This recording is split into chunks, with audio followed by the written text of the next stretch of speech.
समन्ता चक्रवालेषु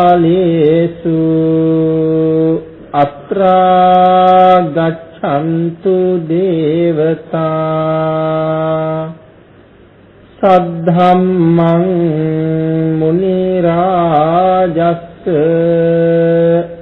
सुनन्तु सग्ग मुखदं साधु साधु धम्म श्रवण कालो अयं भदन्ता धम्म श्रवण कालो अयं भदन्ता धम्म श्रवण कालो अयं भदन्ता साधु साधु नमो तस्स भगवतो अरहतो सम्मा संबुद्दस्स नमो तस्स भगवतो अरहतो सम्मा संबुद्दस्स नमो तस्स भगवतो अरहतो सम्मा संबुद्दस्स साधु साधु साधु सद्धर्म श्रावक කාරුණික ගුණගරුක බෞද්ධ පින්නතුනි බොහෝම ශ්‍රද්ධාවෙන් යුක්තව මේ පින්වත් පිරිස සැදී පැහැදී සූදානම් වෙන්නේ තථාගත ශාන්තිනායක සම්මා සම්බුදු පියාණන් වහන්සේ විසින් දේශනා කොට වදාළ අති උතුම් ශ්‍රී සද්ධර්ම රත්නයෙන් අබමල් රේණුවකට වඩා අඩු බොහෝම පුංචි කොටසක් දේශනා කරවගෙන ධර්ම ගෞරවය පෙරදරි කරගෙන දේශනාගත ධර්මයේ ශ්‍රවණය කරන්නත් එසේ ධර්ම ශ්‍රවණය කිරීමෙන් ලැබෙන අවවාද අනුශාසනා තම තමන්ගේ ජීවිතවලට එකතු කරගෙන වඩාත් නිවැරදි ඉතාමත්ම ධර්මානුකූල වූ මෙලව ජීවිතයක් සකස් කරගන්නත් නිවැරදි වූ ධර්මානුකූල වූ මෙලව ජීවිතයක් තුළින් සුගතිගාමී වූ පරලොව ආයති භවයකින් සැනසීමේ පරම පවිත්‍ර චේතනාව මුදුන්පත් කරගෙනයි මේ ධර්ම දානමය පින්කම් සිදු කරගනු ලබන්නේ. සද්ධර්මයේ දානය කරවමින් ලෝක සත්වයාට සද්ධර්ම දානයෙන් සංග්‍රහ කරවමින් මේ දෙපිරිසම කල්යාණ මිත්‍ර පිරිසක් හැටියට ඔවුනොවුන් නිසා ඔවුනොවුන්ගේ සංසාර විමුක්තිය සකස් කරගන්න කටයුතු කරන මොහොතක ලෞතර සම්මා සම්බුදුරජාණන් වහන්සේගේ ජීවන චරිතය පිළිබඳව මේ දේශනා මාලාවක් සිදු කරගන්න අදහස් කරමින් තමයි මේ මහා පින්කම් මාලාව සංවිධානය කළේ. මේ ධර්ම දේශනා මාලාවේ පළවෙනි ධර්ම දේශනාව පෙර දවසක අපි දේශනා කරන්නට යෙදුනා. මේ මහා කල්පය කියන කාරණාව කොයිතරම් ගැඹුරුද කොයිතරම් දීර්ඝද කියන සාකච්ඡාවයි එදා කරන්න යෙදුනේ. බෝසතාණන් වහන්සේ නමකට මනෝ ප්‍රනිධාන, වාක් ප්‍රනිධාන, කාය වාක් මනෝ කියන ප්‍රනිධාන තුනක් තියෙනවා උන්වහන්සේගේ මේ බුද්ධ කාරක ධර්ම සම්පූර්ණ කරන කාල සීමාව තුළ.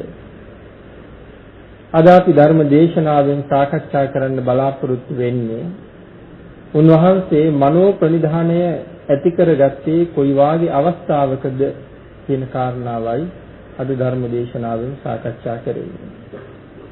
කල්පය සහ කල්පයක ආයුෂ අසංඛ්‍ය සහ අසංඛ්‍යට දක්වපු උදාහරණ මේ පින්නතුන්ට මතකයි.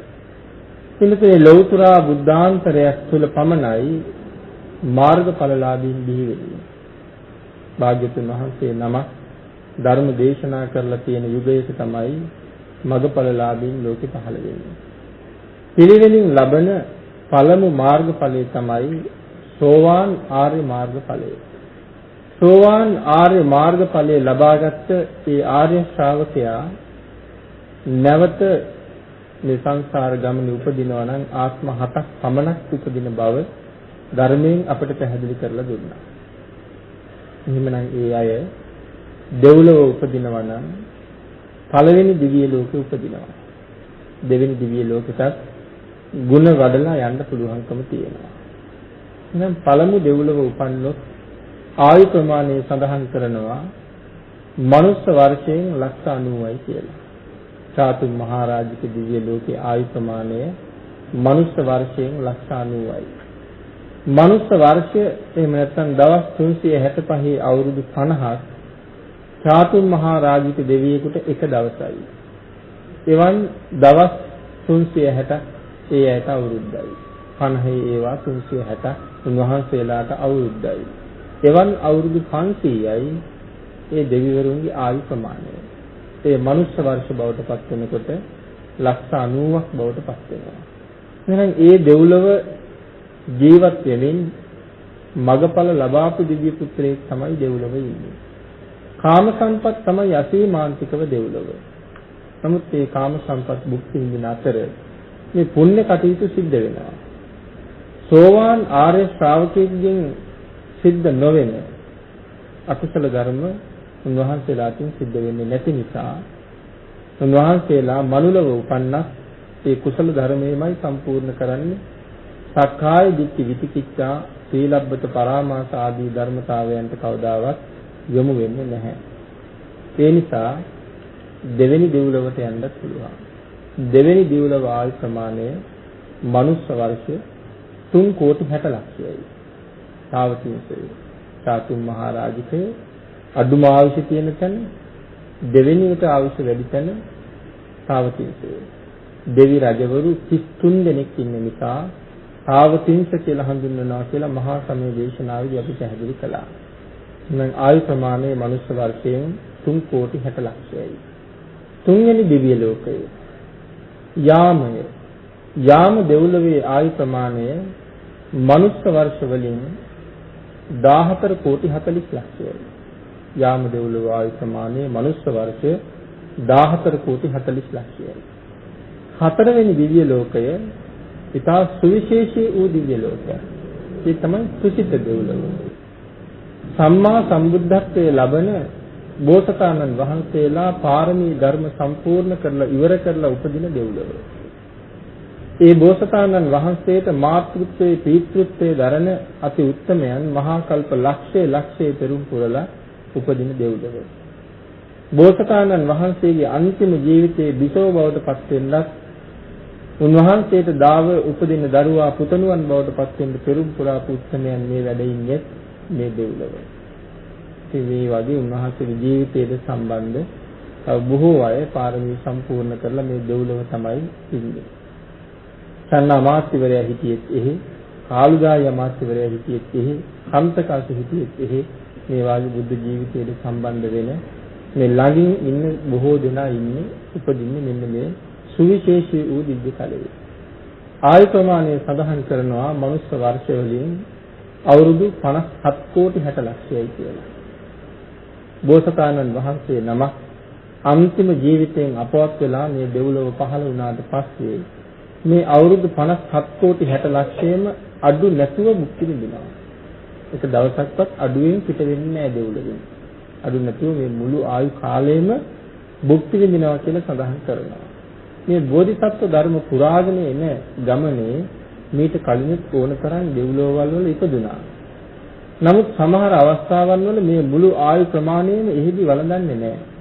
එහෙම හිතියොත් පින් කරගන්න තියෙන අවකාශ අඩුයි කියලා නැවත එයින් චුත වෙලා මනුෂ්‍ය ලෝකවල ඉල්ල පින් කරගත්ත බව සඳහන් වෙනවා. මේ අන්තිම ජීවිතේ නම් එහෙම නැහැ. මුළු ආයු ප්‍රමාණයම භුක්ති විඳිනවා. තුසිත දෙව්ලොව.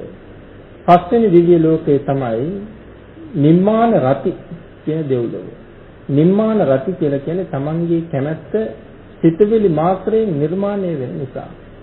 නිම්මාන රති දෙවියන්ගේ ආයු ප්‍රමාණය සඳහන් කරනවා මනුෂ්‍ය වර්ෂ වලින් 230 කෝටි 40 ලක්ෂයයි කියලා.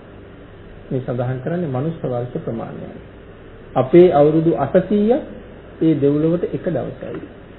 230 කෝටි 40 ලක්ෂයයි මනුස්ස වර්ෂයෙන් ආයුෂ. අවසාන දිව්‍ය ලෝකයේ පිළිබඳව සඳහන් කරනවා පරිනිම්මිත වසවර්තිය. මනුස්ස වර්ෂ 1600ක් ඒ දෙවියන්ට එක දවසයි. අපේ අවුරුදු 1600ක් එක දවසයි. භාග්‍යතුන් වහන්සේ පිරිනිවන් පාල ගෙවිලා තියෙන්නේ තවම අවුරුදු 2000 ගණනක්. එහෙමනම් අවුරුදු 1600ක් මේගොල්ලන්ට එක දවසයි නම් 1600යි 1600යි වුණ 3200යි. එහෙමනම් මේ දෙව්ලොවට භාග්‍යතුන් වහන්සේ පිරිනිවන් පාලා තවම ගෙවිලා තියෙන එක දවසකුත් පැය ගානයි. ඉතින් මහා පුදුම පුණ්‍යවන්තට ඉවරු භාග්‍යතුන් වහන්සේ දැකලා භාග්‍යතුන් වහන්සේගෙන් බණ අහපු අය තමයි මේ දෙව්ලොව හයෙම වැඩ ඉන්නේ. ආයතමානයේ සඳහන් කරන මනුස්ස වර්ෂ වලින් 921 කෝටි 60 ලක්ෂයයි කියලා. පරිනිම්මිත වර්ෂ වර්ගයේ ආයතමානයේ මනුස්ස වර්ෂ 921 කෝටි 60 ලක්ෂයයි. ඉතින් මේ දිව්‍ය තවලවල මේ මගපලලාභීන් උපදිනවා. අනාගාමී තලයට එනකොට මේ දිව්‍ය තල ඉක්මවනවා බඹලෝ යනවා. සුද්ධාවාස වාගේ බඹලෝ වල උපදිනවා අනාගාමී තත්ත්වයට පත් වෙලා විශේෂයෙන් සුද්ධාවාස වල වැඩ ඉන්නෙම මහරහතන් වහන්සේලා. සඳහන් කරනවා මේ 6 වෙනි දෙව්ලොවින් පස්සේ ඊළඟට තියෙන බ්‍රහ්ම තලයේ පිළිබඳව බ්‍රහ්ම පාරිසජ්‍ය කියන බ්‍රහ්ම තලය. බඹලෝ වල පළවෙනි බඹලෝ බ්‍රහ්ම පාරිසජ්‍යය. ආයතමානයේ සඳහන් කරනවා අන්තර්කල්ප 16යි කියලා. අන්තර්කල්පයක මනුස්ස වර්ෂ ගණන් අපි සාකච්ඡා කළා. අසංඛ්‍ය 86 ලක්ෂ 40000යි. එක අන්තර්කල්පයක මනුස්ස වර්ෂ ගණන. එවන් අන්තර්කල්ප 16ක් බ්‍රහ්ම පාරිසජ්‍යයට අවශ්‍යයි. කෝටි ගණන් වලින් කතා කරන්න බෑ ඒකට. දෙවෙනි බඹලව බ්‍රහ්ම පුරෝහිතය අන්තර්කල්ප 32යි. තුන්වෙනි බඹලව මහා බ්‍රහ්මය අන්තර්කල්ප 64යි. ඒ කියන්නේ අසංඛ්‍ය කල්ප 1යි. අන්තර්කල්ප 64යි කියන්නේ අසංඛ්‍ය කල්ප 1යි. ඊළඟට සඳහන් කරනවා පරිත්තාව කියන බ්‍රහ්ම ලෝකයේ පිළිබඳව. එහි ආයු ප්‍රමාණය මහා කල්ප 2යි. ආයු ප්‍රමාණය මහා කල්ප 2යි. මහා කල්පයකට අන්තර්කල්ප තියෙනවා 256ක්. එhmenan මහා කල්ප 2ක් තමයි ආයු ප්‍රමාණය පරිත්තාභ කියන බඹලොවට. ඊළඟට සඳහන් කරනවා අප්පබානභ කියන බඹලොවට මහා කල්ප 4යි. ඊළඟට සඳහන් කරනවා ආබස්සර කියන බඹලොවට මහා කල්ප 8යි. ආබස්සර බඹලොවට මහා කල්ප 8යි. පරිත්ත සුභ කියන බඹලොවට මහා කල්ප 16යි. ඊළඟට සඳහන් කරනවා අප්පමාන සුභ කියන බඹලොවට මහා කල්ප 32යි. සුභකින්නක කියන බඹලොවට මහා කල්ප 64යි. වේහප්පල කියන බඹලොවට මහා කල්ප 500යි. එතන විශාල ගානකට ඉහළට යනවා ආයතමානය. වේහප්පල කියන බඹලොවට මහා කල්ප 500යි. ඊළඟට තියෙන්නේ සුද්ධාවාසය. අවිහ පළවෙනි සුද්ධාවාසයේ අවිහ කියන බඹලෝ ආයු ප්‍රමාණය මහා කල්ප 1000යි. අතප්ප මහා කල්ප 2000යි. සුදස්ස මහා කල්ප 4000යි. සුදස්සි මහා කල්ප 8000යි. ඊළඟ සඳහන් කරනවා අවසාන බඹලොව හැටියට අකනිට්ඨක බඹලොවට මහා කල්ප 16000ක් ආයුෂයි කියලා. මහා කල්ප 16000. ඒ කියන්නේ ලෞතර බුදුරජාණන් වහන්සේලා එක නමක් නෙමෙයි 7 නමක් විතර දැකපු බ්‍රහ්ම රාජයෝ තාම මේ බ්‍රහ්ම ලෝකවල වැඩ ඉන්නවා කියන එක. මහා කල්ප 16000ක් ආයුෂ තියෙනවා. ඉතින් මේ ආයුෂ ගෙවන එක බ්‍රහ්ම රාජයෙක්. මේ අන්තිම බඹලෝ ඉන්න එක බ්‍රහ්ම රාජයෙක් එක දවසක් විමසලා බැලුවා මේ බඹලෝ පිරිස අඩුද කියලා. මේ රහතන් වහන්සේලා අඩුද කියලා බැලුවා. බලහම ස්වභාවයෙන්ම අඩු වෙලා ගිහිල්ලා. මේ අඩු වෙන්න හේතුව මොකද කියලා බැලුවා. ඒ හේතුව දැක්කහම උන්වහන්සේට පේනවා ලෞතර බුදුරජාණන් වහන්සේලා පහළ වෙලා නැහැ මහා කල්ප ලක්ෂයකින් විතර. මහා කල්ප ගණනකින් ලෞතර බුදුරජාණන් වහන්සේලා පහළ වෙලා නැහැ. ලෞතර බුදුරජාණන් වහන්සේලා පහළ වෙන ප්‍රමාණය අඩු වෙනවා කියලා කියන්නේ දෙව්ලොව සහ බඹලොව වෙන ප්‍රමාණය අඩු වෙනවා කියන එකයි. ඒ නිසා උන්වහන්සේ කල්පනා කරන උන්වහන්සේට සංවේගයක් ඇති වෙනවා. රහතන් වහන්සේට දුක ඇති වෙන්නේ නැහැ. නමුත් සංවේගයක් ඇති වෙනවා මේ බඹලොවල් හිස් වෙලාම යයිද මොකද්ද මේ ලෝකෙට වෙන්නේ කියලා. ඒ වෙලාවේ උන්වහන්සේ අදිස්ථාන කරලා බලනවා මතු අනාගතයේ පහළ වෙන බුද්ධාංකුර නැද්ද කියලා. ඒ වෙලාවේ උන්වහන්සේට පුදුමාකාර ප්‍රීති සංවේගයක් උපදිනවා. මතු අනාගතයේ පහළ වෙන බුද්ධාංකුර ඕන තරම් කියනවා. බුද්ධාංකුර වැඩ ඉන්නවා. කොයි වගේද කියලා සඳහන් කරනවා. පිපෙන්න සූදානම් වෙලා මෝරපු කැකුළු මල් වගේ සූර්යාලෝකයේ පතිත වෙන තාක්කල් උන්වහන්සේලා බලාගෙන ඉන්න මේ මල් පිපෙන්න සූදානමින් ඉන්නවා වගේ බෝධිසත්ව ධර්ම සම්පූර්ණ කරලා ඉවර වෙලා ඉන්නේ. බුද්ධාන්තරයේ එළඹෙන තාක්කල් තමයි මේ වැඩ ඉන්නේ. ඒ වෙලාවෙ හිතෙනවා උන්වහන්සේලා එන්නේ තව අනාගතයේ මේ වාගේ අඩු වුණොත් එහෙම මේ සියලු දෙනා වහන්සේලා බුදු බව ලබයි. කවදා හෝ නමුත් නැවත බුද්ධ රාජ්‍ය ලබන උතුමන් වහන්සේලා අඩු වෙයි. එහෙමනම් ඒ තත්යන්ට එන්න වීරිය වඩන්න පුළුවන් මහා පුරුෂයෝ හොයලා ඒ අයට වීරිය වඩන්න මඟ පාදලා තියන්න ඕන කියලා බොහෝම කල්යාණ මිත්‍ර සිතුවිල්ලක් පහළ වෙනවා. එහෙම පහළ වෙලා බලනවා ඒ වාගේ වීරිය වඩන්න අනුග්‍රහ කරන්න පුළුවන් වීරියවන්තයෝ ලෝකේ ඉන්නවද කියලා. අන්න එහෙම බලන වෙලාවේ උන්වහන්සේට පේනවා අර්ථ අනර්ථ විශ්ලේෂණය කිරීමේ පුදුමාකාර නුවණක් තියෙනවා.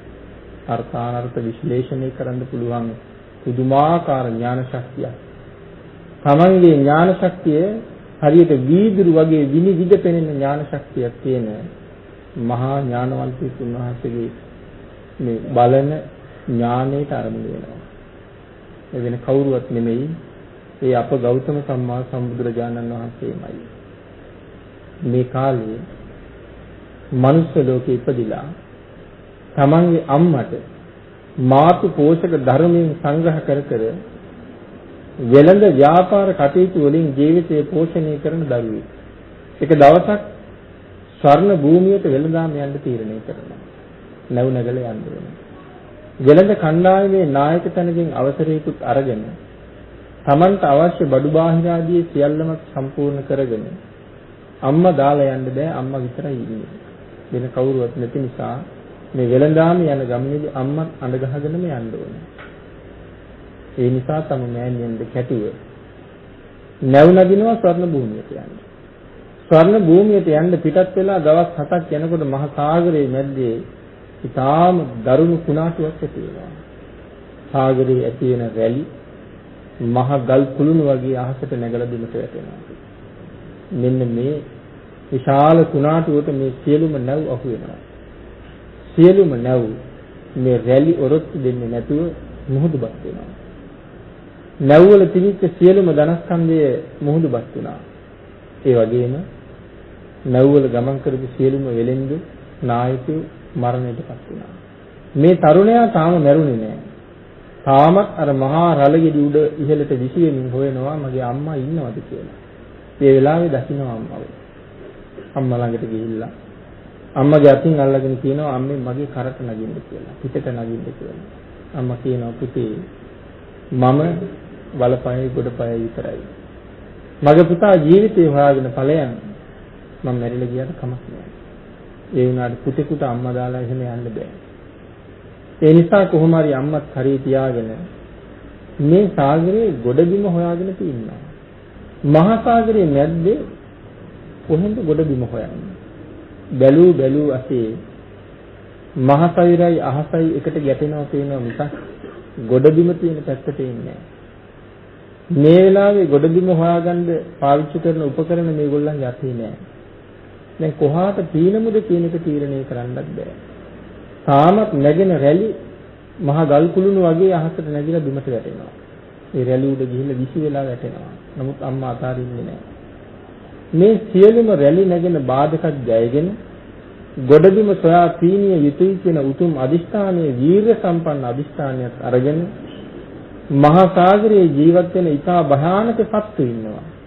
මිනිස්සු අල්ලගෙන කන මත්ස්‍ය වර්ග ඉන්නවා. මේ සියලු දෙනාගෙන් බේරෙමින් තමයි මේ ගමන යන්න ඕනේ. එහෙම යන්න තීරණය කරගෙන වීර්යය අරගෙන අම්මා කරේ තියාගෙන පීනන්න පටන් ගන්නවා. මේ වෙලාවේ අර මහා බ්‍රහ්ම රාජයා දකිනවා මෙන්න මේ තීනීමට වීර්ය වඩනවා නම් මේ පුරුෂයා මේ වාගේ පුරුෂයන්ට තමයි ලෞතර බුද්ධ රාජ්‍ය මුදුන්පත් කරගන්න පුළුවන් වෙන්නේ.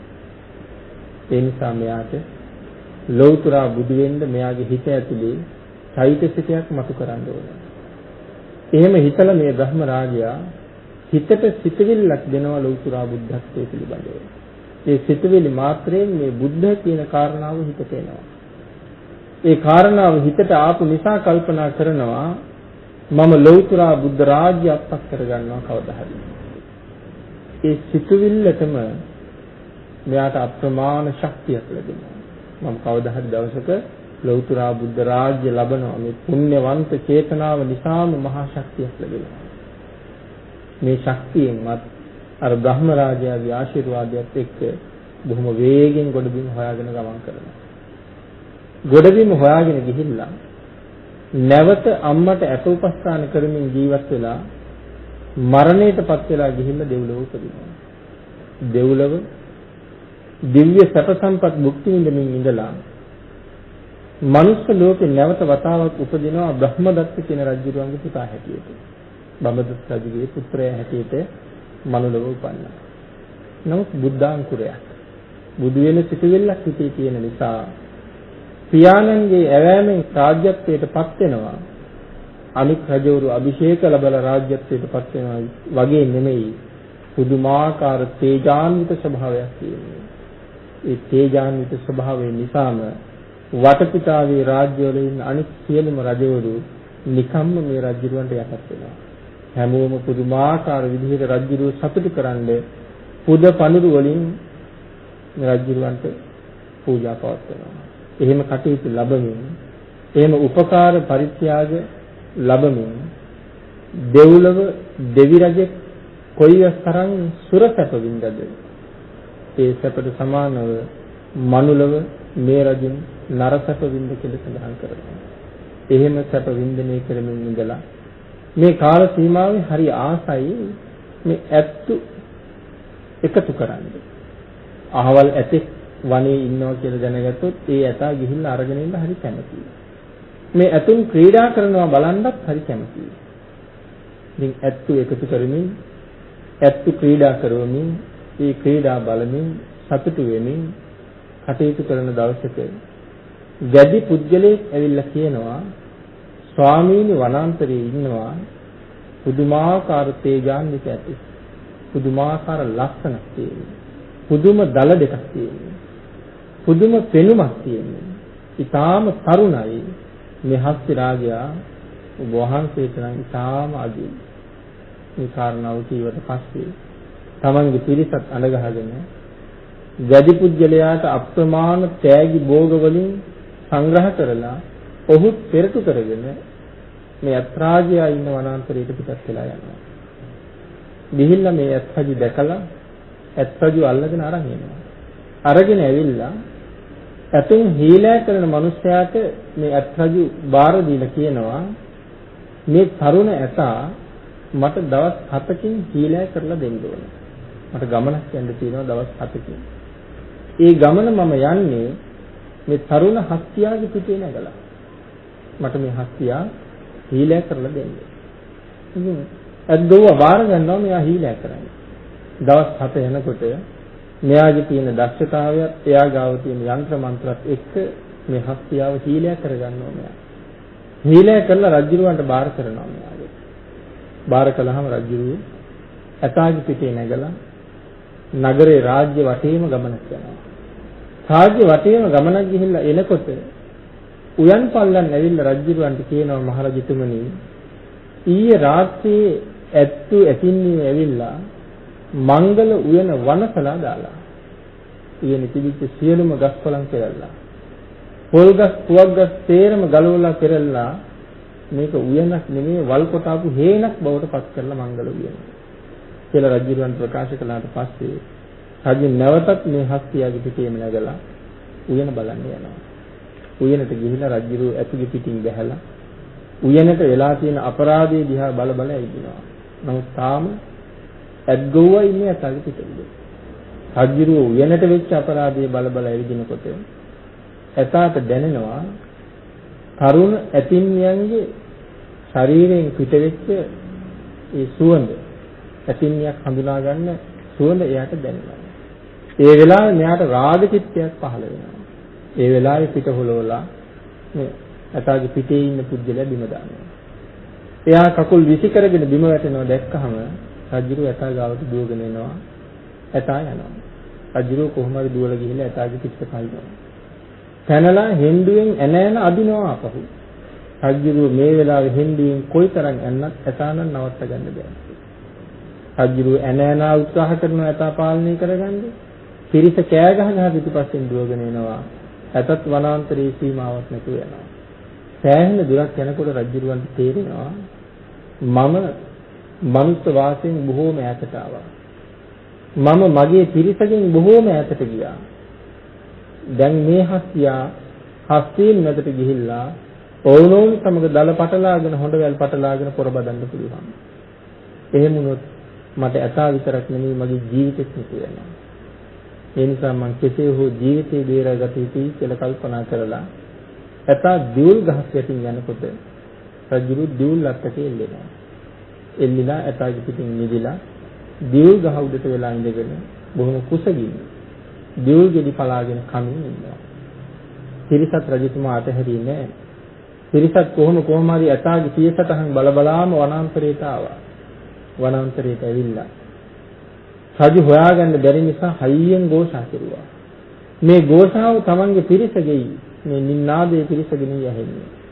මෙන්න කියලා රජුරුවත් දිබුල් ගහ උඩට වෙලා හයියෙන් කෑ ගහනවා.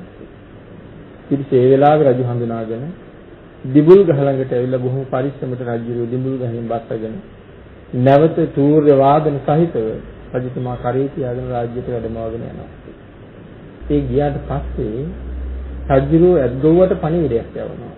පණිවිඩයක් යවලා අහනවා මේ තරම් හීලෑ නැති ඇතෙක් මට ගමන් සඳහා ඔබ පිටත් කරලා එව්වේ මොන වාගේ කාරණාවක් සඳහාද? ඇයි ඒ තරම් නොසලකිලිමත් වුනේ? ඔබට මරණ දඬුවමේ කැපයි කියලා මතක් කළා. මේ වෙලාවේ ඇද්ගොව්ව කියනවා එතෙන් හීලෑ කරන කෙනා ස්වාමීනි එහෙම කරන්න එපා. මගේ මන්තරය හරි ප්‍රබලයි. මම මේ ඇත්ගාලේ ඉන්න සියලුම ඇත්තුන්ට වඩා හීලෑ කරලා තිබුණේ. ඒ වහන්සේට මේ ගමන යන්න ඕන නිසා. එහෙම හීලෑ කෙරුවා නම් ඇයි ඇතා මේ විදිහට යන්නේ කිව්වේ? ඒ වෙලාවේ කියනවා ස්වාමීනි ඔබ වහන්සේ දන්නවද මේ කාරණාව? ස්වාමීනි මේ රාගය කියන ධර්මතාවය. රජු අහනවා මේ අංකුසයෙන් මං කීපාරක් ඇන්නද? කීපාරක් අංකුසයෙන් ඇනා මෙයා නතර කරන්න උත්සාහ කළාද? නමුත් නතර කරන්න බැරි වුණේ හීලෑකම නැති හින්දා. මේ අතුන් দমনය කරන කෙනා කියනවා රජතුමනි ඔය වාගේ අංකුශයක් නෙමෙයි රාගය කියන අංකුශය. ඔහොම අංකුශයකින් ඇනලා රාගයෙන් මත්වෙච්ච කෙනෙක් මෙල්ල කරන්න පුළුවන් කමක් නෑ. රාගය කියන අංකුශය මේ ලෝකේ අනිත් ඔක්කොටම වඩා දරුණුයි. මේ හස්තියට ඇති මේ රාගයමයි. ස්වාමීනි රාගය කියලා කියන්නේ සීලාදී ගුණධර්ම හොරා ගන්නා හොරේ. ඕනෑම සීලවන්ත ජීවිතය එක මොහොතින් නැති කරලා දාන්න මේ රාගය කියන ධර්මතාවයට පුළුවන්. ස්වාමීනි රාගය කියලා කියන්නේ මිනිස්සුන්ගේ සිත් තුළ ගැටෙන හීයක් වගේ. හිත ඇතුළට කිඳා බහලා මිනිස්සුන්ගේ හිත තුවාල කරන ඊතලයක් රාගය කියලා කියන්නේ. ස්වාමීනි ප්‍රඥාව නැමැති සූර්යයා මිනිස්සුන්ගේ සිතේ ඇති වෙන ප්‍රඥාව කියන සූර්යයාට අසුරේක් මේ රාගය කියලා කියන්නේ. ප්‍රඥාව නැමැති චන්ද්‍රයාට අසුරේක් ස්වාමීනි මේ රාගය කියලා කියන්නේ. මේ අත්තාට මේ වෙලාවේ ඇති උනේ ඒ රාග චිත්තයයි. ස්වාමීනි ධ්‍යාන භාවනා වඩලා අහසින් යන ධ්‍යානලාභීන්ගේ ධ්‍යානයේ බිදලා දාන්න තරම් මේ රාගය කියන ධර්මතාවයේ ඊටම දරුණුයි ස්වාමීනි. සීලාදී ගුණධර්ම දියුණු කරලා ධ්‍යාන භාවනා වඩාපු අයගේ ධ්‍යානයේ බිඳින්න දරුණුයි නම් මේ රාගය මේ තිරසං සතාගේ හිත පැහැර ගන්නවා කියන එක මේ රාගයට ඒ තරම් දෙයක් නෙවෙයි ස්වාමීනි. මෙයා රාගයට යට වෙනවා. මෙයා වනාන්තරයට ගියේ ඇතින්නම් හොයාගෙන එයාගේ උවමනාව සම්පූර්ණ කරගත්තාම මෙයා නැවත ඇත්ගාලට එනවා ස්වාමීනි. තව දවස් 6-7ක් යනකොට මෙයා ආපහු ඇත්ගාලට එනවා.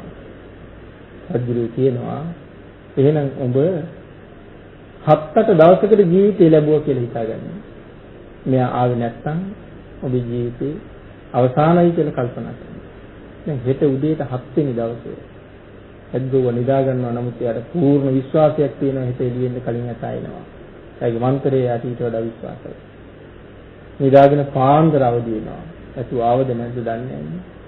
අලියම් කාලේ අවදි වෙලා ගාවට ගිහිල්ලා බලනකොට මහ විශාල පර්වතයක් වගේ හිටගෙන ඉන්නවා මේ තරුණ හස්තියා. ඒත් හරි සතුටුයි ඇතා ඇවිල්ලා. රජුරවන්ට පාන්දරම ගිහිල්ලා කියනවා මහරජා හස්ති රාජය ඇවිල්ලා. රජුරවන්ට අප්‍රමාණ සතුටුයි. සියලුම කටයුතු පසක දාලා ආසනෙ නැගිටලා දුවගෙන යන ඇත්තාලට. ඒ තරම් මේ යථාර්ථ රජුරු ආදරේ. දුවගෙන ගිහිල්ලා බලහම හස්තියයි ඉන්නවා. ඒ වෙලාවේ රජුරු කියනවා දැන් ඔබ කීව ඔබේ මන්ත්‍රය බොහොම ඉහළයි කියලා. ඔබ කීව මෙයා ඊටාම කීකරුයි කියලා. මට ඒක දක්වලා පෙන්නපන් කියලා කිව්වා.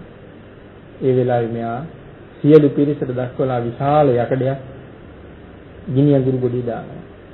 මේ යකඩේ දැන් රත් වෙලා රතු පාට වෙලා සඳහන් කරනවා යකඩේ දිහා බලන කෙනෙක්ගේ ඇස් මේ යකඩේට යොමු කරන්න බැරි තරම් යකඩේ රත් වෙලා ගිනියම් වෙලයි කියන්නේ. ඒ වෙලාවේ මේ පුද්ගලයා යකඩ අඬුවකින් මේ යකඩේ අරගෙන හස්ති රාජයා දිහාට දිගු කරලා කියනවා මම බිම දාපන් කියනකම් මේක බිම දාන්න එපා කියලා දිගු කරනවා. හස්තියා මේ හොඬ පටලලා මේ යකඩේ අල්ලගන්නවා. රජුරන්ට දුක හිතෙනවා. රජුරු කෑ ගහනවා එතන මැරෙයිද දන්නේ හොඬ කිච්චිලා. මේක බිම දාන්න කියාපන් ආචාර්යිනි බිම දාන්න කියාපන් කියලා කෑ ගහුවා. ඒ වෙලාවේ ආචාර්යවරයා කියනවා එහෙනම් දැන් මේක බිම දාපන්. ඒ වෙලාවේ යකඩ බිම දානවා. මේ මොහොතේ රජුරු කල්පනා කරනවා මොකද්ද මේ වුනේ? ඇයි මේ තරම් දුක? ඇයි මේ තරම් වේදනාවක්? හොඬ පිච්චෙනවා, කිරි ගාලා පිච්චෙනවා. මේ වේදනාව ඇයි? මේ තමයි රාගයේ වේදනාව. මේ තමයි රාගයේ ගින්න. මේ තමයි රාග උලේ ස්වභාවය. එහෙනම් අහෝ මේ රාගය මිනිසුන් සංසාරේ කොයිතරම් අතරමං කළාද? සංසාරික ජීවිතේ මොනතරම් දුකට භාජනය කළාද මේ රාගය? නරක තිරිසන් പ്രേත අසුර කියන සතර අපායේ උපද්දවන්නේ මේ රාගයට මොනතරම් හැකියාවක් තියනවද? අහෝ රාග ගින්නෙන් දැවෙන, රාග ගින්නෙන් වෙලෙන, රාග ගින්නෙන් පීඩාවටපත් වෙන ලෝක සත්‍යය මේ සංසාර රාග ගින්නෙන් නිදහස් කරන්න මම කරනවා නම් යමක් මං කුමක් කළ යුතුද කියලා කල්පනා කළා. එහෙම කල්පනා කරන වෙලාවේ රජුලන්ට හිතෙනවා සකල ලෝක සත්‍යයම මේ රාගයෙන් බේරගන්න. කාම රාගයෙන් බේරගන්න නම් ලෞතර බුද්ධ රාජ්‍ය මං අත්පත් කරගත යුතුමයි කියලා තීරණය කළා. එදා තමයි ඉස්සරලාම මනෝ ප්‍රනිධානය. මම ලෞතර සම්මා සම්බුද්ධ රාජ්‍ය ලබනවා කියලා ස්ථිරවම හිතින් ප්‍රාර්ථනා කරලා මනෝ ප්‍රනිධානයට මුල් පුරාපු දවස තමයි කාගේ පදනම් කරගෙන තමයි උන්වහන්සේ තෙන්නේ. එමනම් අද ධර්ම දේශනාවට තියෙන කාලය නිමා වෙමින් තියෙන නිසා අපි මනෝ ප්‍රනිධානයේ ආරම්භ වෙන වෙලාවේ ධර්ම දේශනාව නිමා කරමු. ඊළඟ දවසේ ඉඳලා වාක් ප්‍රනිධානයයි කාය වාක් ප්‍රනිධානයයි කියන දෙක සාකච්ඡා කරමින් යසෝදරා ප්‍රදානය සාකච්ඡා කරමින් ඒ අති ආශ්චර්ය ගමන පිළිබඳව කරුණු සාකච්ඡා කරන්න කටයුතු සංවිධානය කරගමු. මෙතෙක් වේලා සද්ධර්ම ශ්‍රවණය කළා රැස් කරගත්ත මේ අපි උතුම් පුණ්‍ය සම්භාර ධර්මයන් සියල්ල අපේ මිටි තියාගෙන කුසලයෙන් පෝෂණයට පත් වෙලා සිටින මොහොත එකට අත්වල බැඳ ගන්න සංසාරයේ මේ කල්යාණ මිත්‍රින් සියලු දෙනාම රැස් කරගත්ත අපි උතුම් පුණ්‍ය සම්භාර ධර්මයන් සියල්ල අපමණයි. ඒ සියලුම පුණ්‍ය ධර්මයන් ඔබ අප සියලු දෙනාටම ඊ타ම ඉක්මන් භවයක ඊ타මත්ම කෙටි කාලයකින් සුඛ සහගත ප්‍රතිපදාවෙන් ආර්ය සත්‍ය අවබෝධයෙන් සැනසීම ලබා ගැනීම සඳහා මේ පුණ්‍ය ධර්මයන් සියල්ල පාරමිතාවක් වේවා කියලා සාදු කියලා ප්‍රාර්ථනා කරනවා. ආකාසත්තා ච බුම්මත්තා දේවානාගා මහිද්దికා පුඤ්ඤන්තං අනුමෝදිත්වා චිරං රක්ඛන්තු ලෝක ශාසනං දේවෝ වස්සතු කාලේන සස්්‍ය සම්පatti හෝතු ච ඊතෝ භවතු ලෝකෝ ච රාජා භවතු ධම්මිකෝ.